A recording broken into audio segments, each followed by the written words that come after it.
Yo, what's up guys? Welcome back to the channel, and today let me show you how to analyze seasonal trends with Kabbage Insights.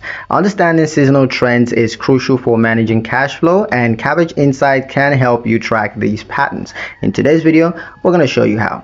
Step 1, log into your Kabbage account. So first you want to start by logging into your Kabbage account and head to the Insights dashboard.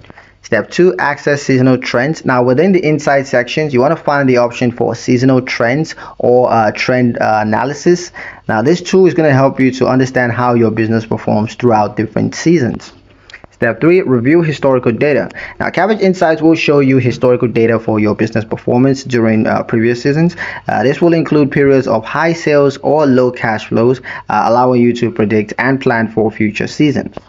Step 4, identify seasonal patterns. Now use the graph and visual aids to identify trends. For example, you might notice that your business has strong sales during the holidays or experiences slow months during the summer. So recognizing these patterns will help you to prepare for seasonal fluctuations. Step 5, adjust your strategy. Now, based on your analysis, adjust your business strategies for the upcoming seasons. You may need to stock up on inventory, adjust marketing campaigns, or prepare for lower cash flows during slower months. With Kabbage Insight, analyzing seasonal trends has never been easier, so you want to make sure that you're taking advantage of that. And that's pretty much it for this video. Hope you guys liked it. Hope you found the information here useful enough. If you did, like the video, comment down below, let me know what you thought. Share the video with your friends and subscribe to the channel if you haven't done so already, and I'll see you guys in the next one.